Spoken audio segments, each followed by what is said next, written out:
Yeah, hi. So I'm Steffen, and I will talk about localization, more specifically about the localization process on iOS.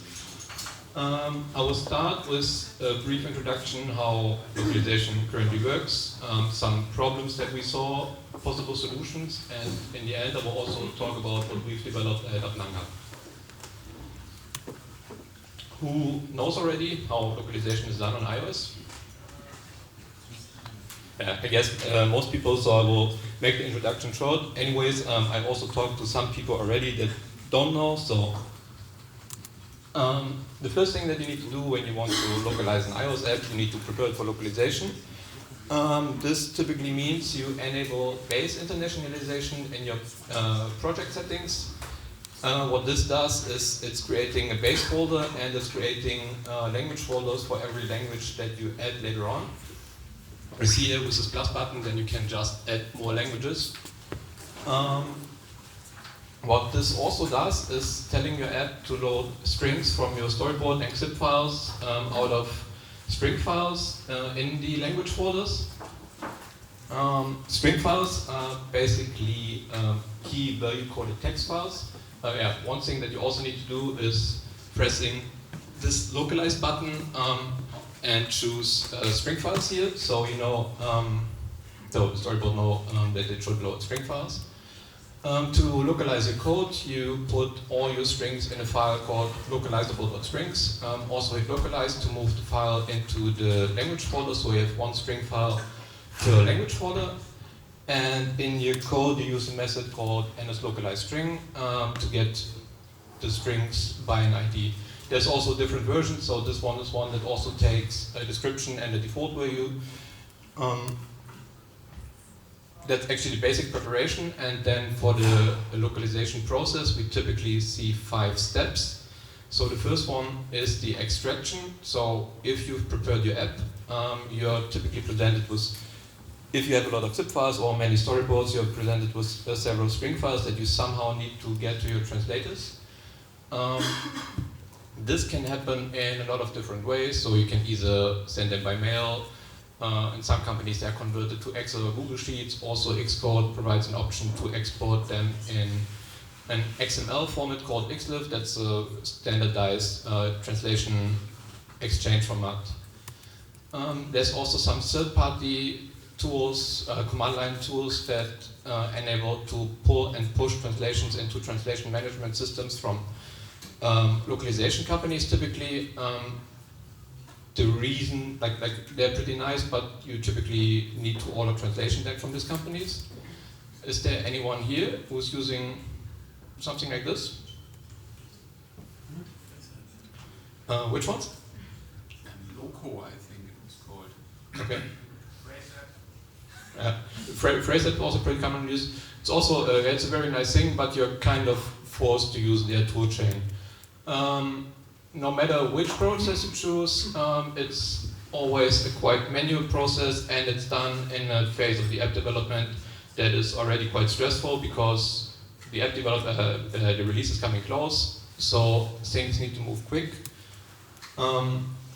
Which already goes to the next phase. That's the actual translation and translation management.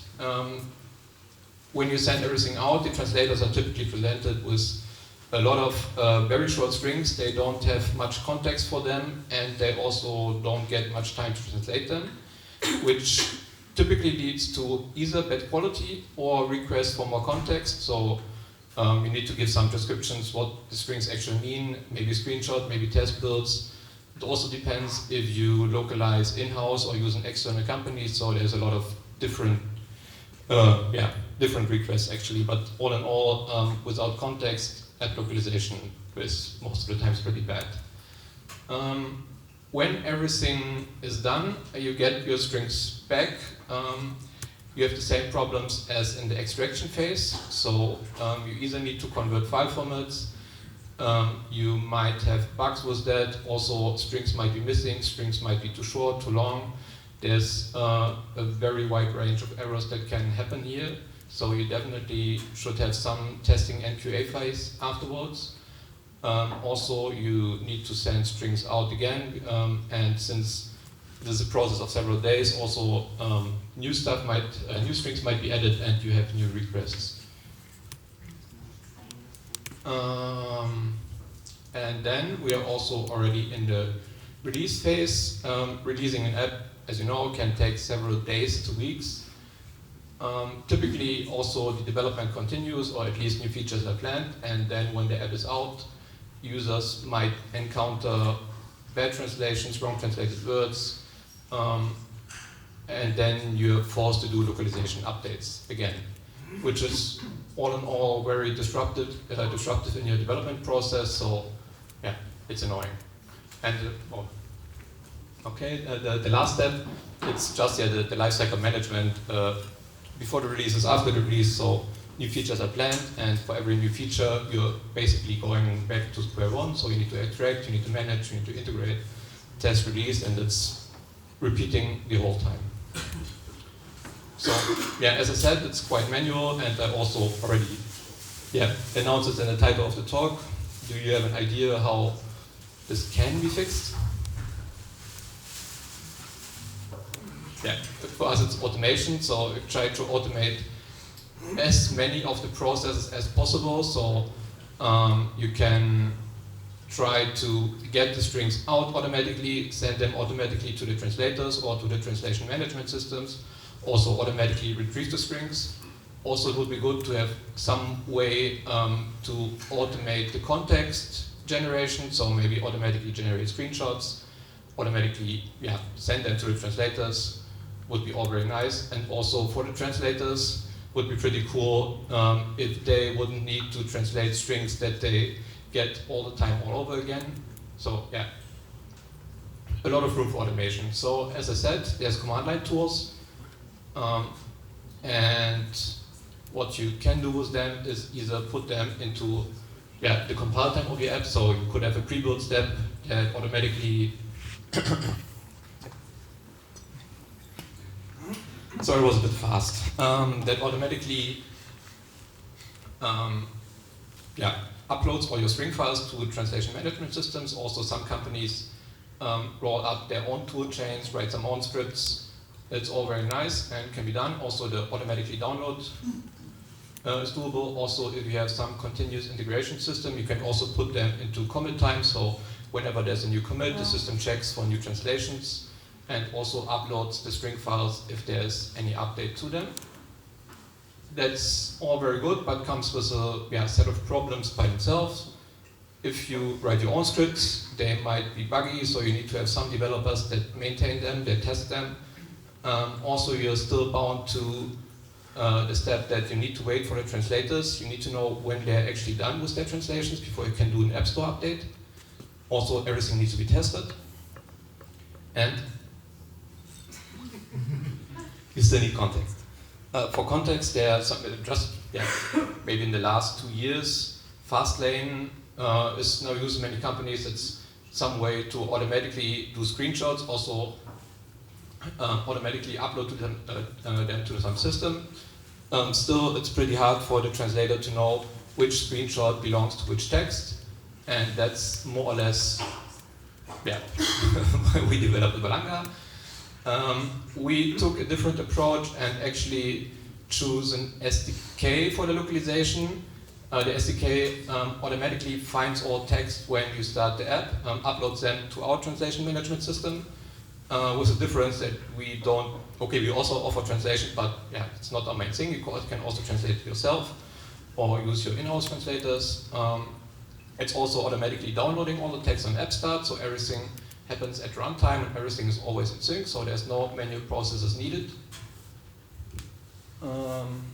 Also, we have a way to automatically generate screenshots, and our screenshots are also smart in a way that they contain a lot of meta information. So in the screenshot we know where the actual label is, which is the ID, which is the size, which gives us the option to preview many parts of the app in the browser.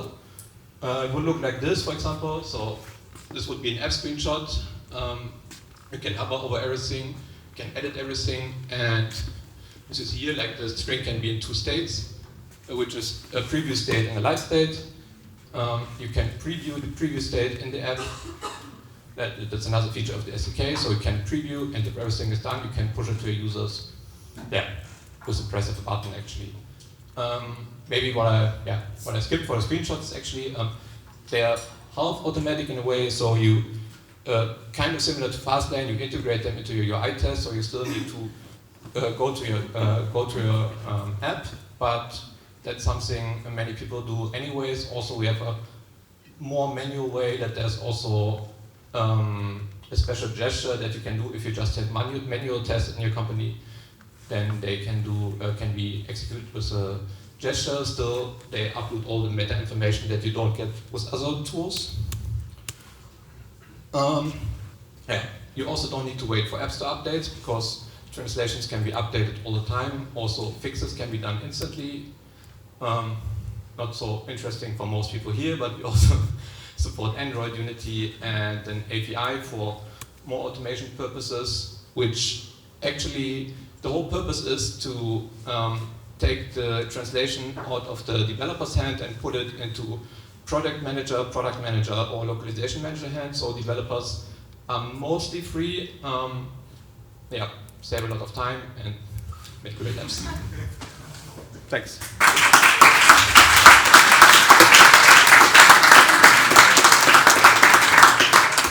Questions? As you say, you support Android. Is it possible to share localization tables across Android and iOS? Yes, it is. But okay, just recently we changed this even a bit better. But you need 1 second. As you see here, also on iOS and also on Android, the whole system is ID based. So you would need to have the same IDs on iOS and Android, and it's possible. The problem is that, for example, for storyboards and zip files in iOS, the IDs are automatically generated, so you cannot do much about them. But what we also recently added is a feature that's called the translation memory. So even though it would be 2 apps in our dashboard, they could still share the same translations.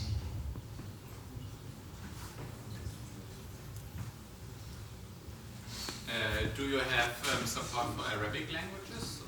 Yeah, left to right is supported. In the dashboard and in the apps, anyways. Maybe one specific thing, because that's what I've been working on in an app, is that counting is very different in Arabic. Like you have different kind of words that you use. If you have 0, 1, or many, or few, or something. We hook into all the localization systems that iOS uses anyways, and there's support for pluralization is the term.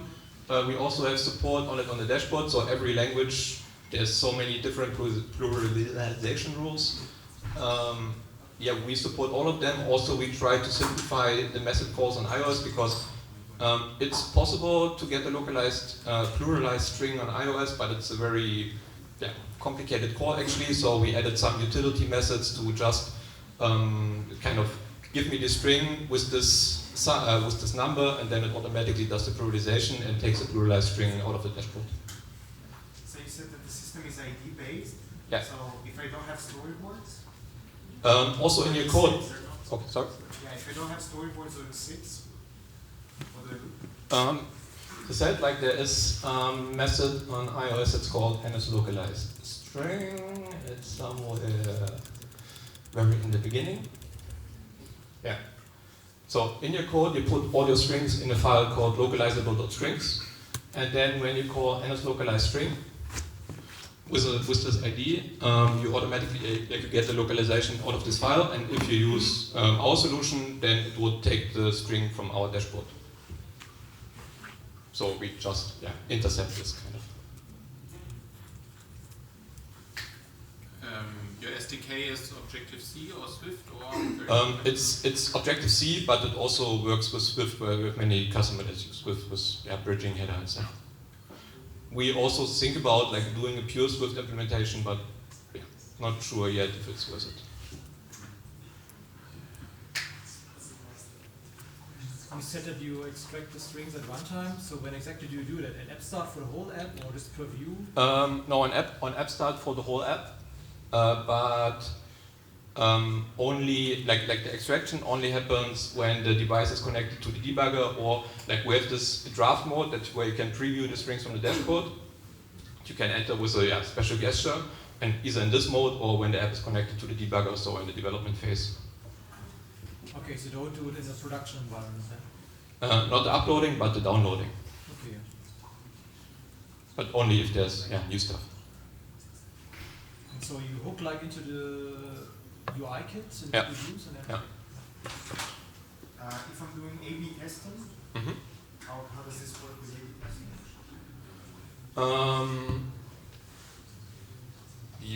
You could have two different string variants on our dashboard and then say, give me this one with this ID and this one with this ID for the test group A, test group B.